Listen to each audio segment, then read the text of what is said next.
नमस्कार। माहौल क्या है जानने के लिए आज मैं नासिक के ग्रामीण इलाकों में निकला हूँ, बिल्कुल गांव के इलाके में। मैं एक गांव करीब यहाँ से नासिक शहर कितना दूर है? 25 किलोमीटर। 25 किलोमीटर अंदर में आया और इस इलाके में अंगूर की खेती बहुत अच्छी होती है, मिर्च की खेती बहुत अच्छी होती है और बहुत अच्छे पैमाने पर अंगूर और मिर्च और यहाँ के किसान खेती करते हैं। और एक गांव में बिल्कुल आप देख लीजिए किस तरह के गांव में मैं आया हूँ। और यहाँ सड़क के किनारे कुछ लोग शाम का वक्त समय बिताने के लिए ताश खेलते हैं, साथ बैठते हैं, चाय पीते हैं। और मेरे जो है आते ही इन्होंने कहा कि सब तो ठीक है लेकिन ये ताश हटा देते हैं, इसकी चर्चा नहीं करना, ये नहीं बताना। तो बहरहाल मैं काट दो, ताश के बाद काट दो। ताश के बाद कटेगा नहीं, जो जैसा रहता है वो सही सही जाता है। तो मैं आज बिल्कुल ग्रामीण इलाकों से जानने की कोशिश करता हूँ कि गांव के इलाकों में लोगों के बीच में माहौल क्या है। और मैं आपको नासिक के अलग अलग इलाकों में भी ले चलता हूँ, थोड़ा दिखाने की कोशिश भी करता हूँ। आपका नाम क्या है? खंडेराव सोल से। आपका?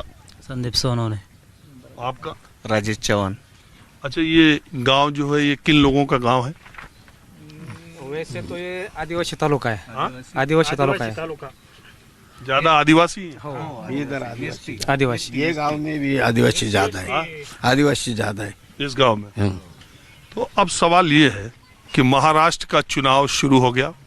कांग्रेस पार्टी और बीजेपी में खूब घमासान मचा हुआ है। राहुल गांधी ने कहा कि आज ही कहा कि तेलंगाना में हमने जातिगत जनगणना शुरू कर दी है, ऐसे ही हम महाराष्ट्र में करेंगे और जो आरक्षण की सीमा 50% है उस दीवार को तोड़ देंगे। मोदी जी ये कहते हैं कि कांग्रेस पार्टी जातियों में और एससी को, एसटी को, ओबीसी को केवल वोट पाने के लिए बांटने में लगी हुई। कांग्रेस पार्टी के लिए जहां उनकी सरकार आती है वो उनके शाही परिवार के लिए एटीएम होता है, तेलंगाना में, कर्नाटक में, हिमाचल में। और आज इन तीनों राज्यों के मुख्यमंत्री और उप मुख्यमंत्री मुंबई आए, उन्होंने प्रेस कॉन्फ्रेंस की और उन्होंने कहा कि जो योजनाएं हमारे यहाँ चल रही हैं वो बिल्कुल चल रही हैं, सबको योजनाओं का फायदा मिल रहा है, भारतीय जनता पार्टी झूठ बोल रही। तो ये बीजेपी और कांग्रेस की जो नूरा कुश्ती है और ये एससी, एसटी और ओबीसी, नूरा कुश्ती तो नहीं, सियासी लड़ाई में कहूँगा, ये ओबीसी, एससी, एसटी, ये जो बड़ा वोट बैंक है इसको लुभाने के लिए दोनों पार्टियां बात कर रही हैं। तो चलिए, इत्तेफाकन मुझे तो मालूम नहीं था कि ये गांव किन लोगों का है और आप लोग बैठे थे इसलिए सड़क से मैं गुजरता हूं, जब 10-5 लोग मिल जाते हैं तो वहीं बात करते हैं। तो आप लोगों को क्या लगता है कि ये जो जाति की राजनीति एक तरफ हो रही है, धर्म की राजनीति एक तरफ हो रही है, तो महाराष्ट्र के चुनाव में क्या पलड़ा भारी है और किस तरफ मामला चल रहा है? सांगा तुम्ही सांगा। अरे सांगा, तुम्ही सांगा। नाही, महाराष्ट्रामध्ये आता सध्या बीजेपीचं सरकार लोक कंटाळलेत यायला, थापा मारतात ते सरकार, त्याच्यामुळं लोक कंटाळले, त्यांना नवीन काहीतरी बघा। क्या थोड़ा इसको हिंदी में बोल दीजिए। झाली पंचायत। तुम्हीच बोला। हाँ, ये क्या बोले आप हिंदी में बताएंगे? तुम बता दो क्या बोले हिंदी में। ये ऐसे बोले क्या बीजेपी का सरकार, हाँ बीजेपी का सरकार है ना, बोलो। हेलो, बीजेपी की सरकार स्थानिक रूप से हमारे अंगूर की खेती, शेती के विषय में बकवास सरकार है।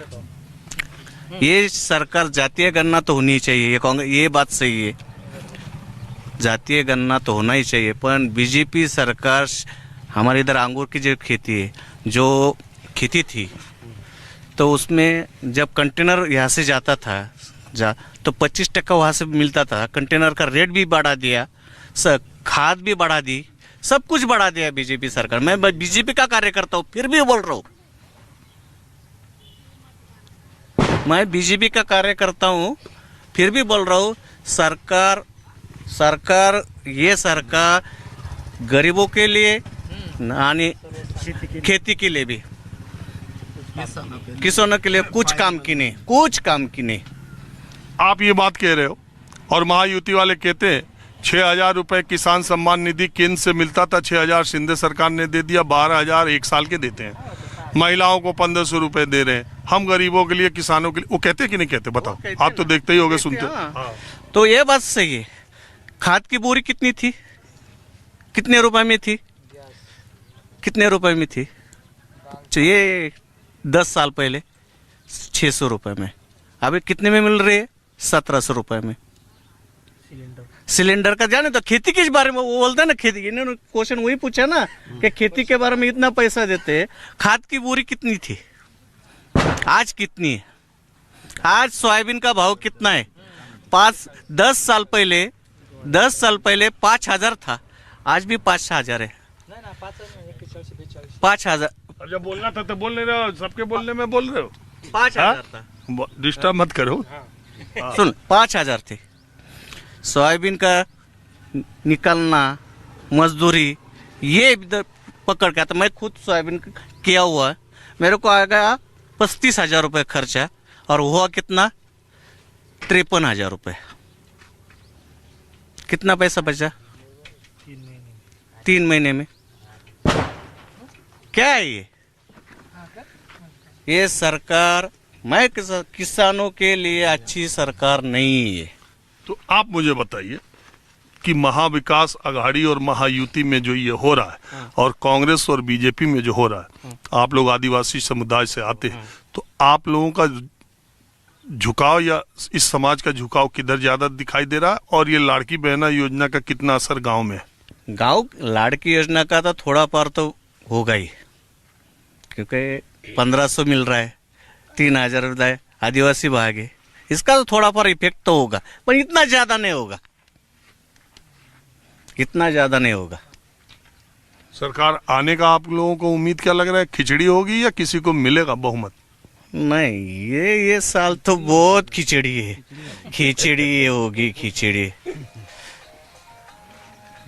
मिक्स है सब। मैं क्या बोल रहा हूँ, मैं खुद बीजेपी का कार्यकर्ता हूँ, फिर भी मैं गारंटी नहीं दे सकता हूँ, क्योंकि मेरे को मालूम ही नहीं है सरकार क्या कर रही है। लेकिन ये जो बीजेपी लोग आरोप लगाते हैं कि बीजेपी ने शिवसेना या शिंदे, एकनाथ शिंदे को मुख्यमंत्री बनाया, सही नहीं किया उन्होंने, काम से नहीं। नहीं, ये वो पार्टी वाले आदमी है, हम गांव के किसान हैं, वो इतना नहीं ये मांगता, पर गांव के लिए कुछ नहीं। हमारे जिरोल साहब तीन बार चुन के आए, उपाध्यक्ष भी बने जिला इसका, कैसे विधान परिषद का, फिर भी चल रहा है। ग्रामीण भाग है, कोई इधर कोई देखता ही नहीं है। तुम आए तो ये सड़कों की हालत देखी होगी, कैसे होगी? ये तो बहुत खराब सड़क है, 5 किलोमीटर आने में मुझे आधे घंटे लग गए। हो में एक बात सुनो, ये मेरा गांव कम से कम मेरे ख्याल से 50 लाख अमेरिकन डॉलर का एक्सपोर्ट करता है यहाँ से अंगूर का। इतना पैसा मेरा गांव देता है। 50 लाख करोड़, 50 लाख अमेरिकन डॉलर। अरे वो समझ रहे हो कितना होता है? होता है ना, 40 करोड़। इतना टर्नओवर है इतने इस गांव का। 40 करोड़ 40 करोड़ अंगूर का। फिर भी देखो रास्ते कैसे है हमारे, और कंटेनर आता है तो वो डबल भाड़ा लेता है। 10 कंपनी। तुम अभी ऐसे जाओगे ना, ये बहुत बढ़िया गाँव है। तो सबके पास पैसा खूब होगा? पैसा नहीं है, पैसा नहीं, पैसा अंगूर की खेती, पर क्या करे, अभी इतना बारिश हुआ इस साल, जितना पैसा था उतना लेवल होगा। हाँ जी, जनरल लोगों के पास खेती है ना। तो जनरल लोगों को मतलब जाति के हिसाब से? हाँ, जो नीचे वर्ग के लोग हैं उनके पास खेती नहीं इतनी। वो क्या गेहूँ पकाते है, हरभरा, सोयाबीन, ऐसे होता है। आप लोगों के पास खेती नहीं? नहीं। तो ये अंगूर की खेती जो अंगूर को बहुत पैसा लगता है, बहुत पैसा। तो वो बड़ी जातियों के लोगों के पास है ना, सबके पास है। मराठा ज्यादा खेती मराठाओं के पास। हाँ, तो आपके गांव के लोग मजदूरी भी करते हैं उनके यहाँ? करते हैं ना मजदूरी, सब मजदूरी। सबका कैमरा फिराओ, ये सब मजदूर है, सब मजदूरी करते, ये सब मजदूरी करते, कोई नौकरी में नहीं। 4 महीना। आप तो मजदूर नहीं लग रहे यार। कौन मैं भी मजदूरी कर रहा हूँ।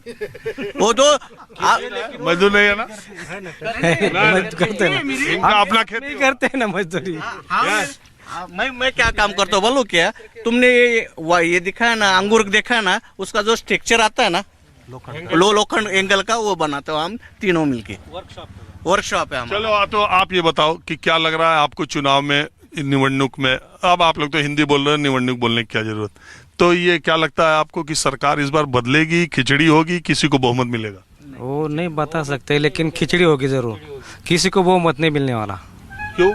नहीं मिलेगा। क्यों? लेकिन वो क्या, अभी वो सरकार है ना, उसने बहुत महंगाई कर दी है। 300 रुपये 1500 रुपये दे रहे, 7,500 रुपये दे, लेकिन तेल का डब्बा 1500 का 22 रुपये कर दिया। ऐसी महंगाई तो खूब हो गई ना। और वो गैस का भाव बढ़ा दिया, और सब पर GST लगा दिया, जीना मुश्किल हो गया है। वो 1500-3000 में क्या होता है? लेकिन महिलाओं पे तो असर है।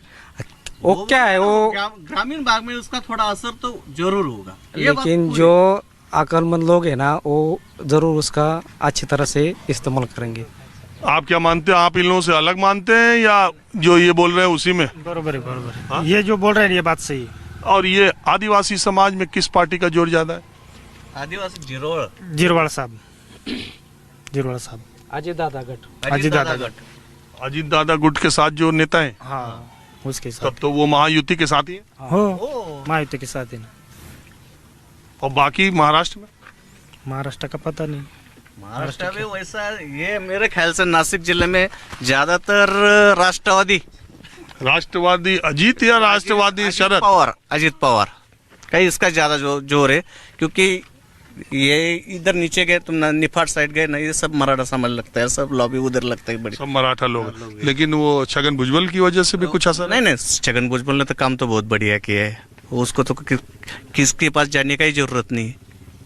येवला में तो जाके देखो, बहुत बढ़िया बना है, काम तो किया। आप भी कुछ बोलेंगे? नहीं, कुछ नहीं। आप कुछ बोले? बराबर बोलो। इन्होंने बताया वो बराबर। ना हमारा भी तालुका भुजबल साहब जैसा ही बनना चाहिए, ऐसे हमको लगता है। रात को बारामती की तरह। बारामती तो नहीं, बारामती तो बहुत बढ़िया हो गया, पर हमारा भी आगे तुमने रास्ता देखा ना? अरे मैंने तो बोला 5 किलोमीटर 25 मिनट लगे ना। और मुझे ये बात तो आनी मांगती है। नहीं, मैं एडिट मत करो। रात को जो आया था ना, उसको यही बात मत माने। मैं अभी दिखाऊंगा भी रास्ता। बहरहाल मैं थोड़ा दूसरी तरफ चलता हूँ। एक और हमारे तालुक जो आदिवासी ये है ना, इससे सब जो बाकी के आमदार है 228 से, इससे 228 से सब 13 आमदार तो आदिवासी समझ लो। सबसे ज्यादा पैसा ये इसको आता है। जैसे निफाड़ को तो 1.5 लाख रुपए आया, तो हमको 2,80,000 रुपए आता है।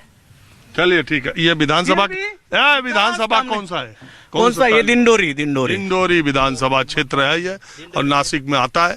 अब मैं आपको दूसरी तरफ ले चलता हूँ, लेकिन जो बात इन्होंने बताई, करोड़ों रुपए का एक्सपोर्ट अंगूर का करने वाले गांव का रास्ता कैसा, थोड़ा सा मैं आपको दिखाता हूँ। तो जो गांव वाले बता रहे थे, इस गांव का नाम पालखड़ चिली, पालखड़ कई गांव है पालखड़ नाम से। ये बंडारा डैम के पास है। ये देखिए, ये गांव का रास्ता है, और गांव के 25-30 साल के लोगों का ये कहना है कि उन्होंने ये रास्ता ऐसे ही देखा है पिछले 25-30 वर्षों से। उसके बाद से यहाँ कोई काम नहीं हुआ। और इधर का ये रास्ता देख लीजिए, और ये वो गांव है जो जिसपे इतने बड़ी संख्या में अंगूर का उत्पादन होता है। तो गांव के इलाकों में, ग्रामीण इलाकों में सड़कें जहां पर टोल लगता है, और जो नेशनल हाईवेज हैं वो तो, और स्टेट हाईवेज भी बहुत हद तक बन गए हैं, लेकिन ग्रामीण इलाकों में अभी भी बहुत जगह सड़कों का यही हाल है। ये देखिए। चलिए मैं दूसरी तरफ चलता हूँ। देखिए, नासिक के बिल्कुल एक गांव के इलाके से मैं गुजर रहा था, तो यहाँ पर मैंने देखा बिरसा मुंडा चौक। वैसे तो झारखंड में आप देखते हैं, लेकिन आदिवासियों के इलाके में आप जब भी जाएंगे तो उनको बिरसा मुंडा को एक भगवान सा रूप के तौर पे देखते हैं। यहाँ कुछ लोग एक छोटी सी दुकान पर बैठे थे। मैंने आज सोचा कि नासिक के गाँव में चलता हूँ और बिल्कुल गाँव के लोगों से बात करता हूँ। आपका नाम क्या है दादा? पुंडलिक एकनाथ गायकवाड़। और आपका? देवराम मंगलू गांगुडे। हाँ, देवराम मंगलू गांगुडे। और आपका? रमेश खंडराव गायकवाड़। तो ये अपने पिता का नाम जोड़ के बता रहे हैं आप? हाँ फिर जुड़ा है ना? हाँ? पहले अपना नाम, उसके बाद हाँ बाप का नाम। हाँ। तो ये आपका किन लोगों का गांव है? यहाँ किन लोगों का गांव है? किल्लों का schedule tribe, schedule caste, OBC, किसका है? मराठा का? पूरा गांव मिच्चर है, आदिवासी, आदिवासी? ज्यादातर आदिवासी ज्यादा। ओ, हमने बिरसा मुंडा देखा तभी समझ गया। तो आप क्या काम करते हैं यहाँ? ओ मजूरी कहाँ पे? खेत में। खुद के खेत में या दूसरे के? हाँ हाँ? दूसरे के खेत में। दूसरे के खेत। आपके पास अपना खेत नहीं है? अपना है, छोटा है वो। आप क्या करते हो काका? आप ये दुकान संभालते। ये दुकान संभालते हैं? तो अभी हम इसलिए गांव में आए और आप लोगों के पास बैठे कि अभी निवडणूक हो रहा ना, तो क्या आपको लग रहा है? आता जे येईल ते, कोण ये येणार? आता कोण येते काय सांगता येणार. हाँ? हा आता आपल्या मनावर नाही ना.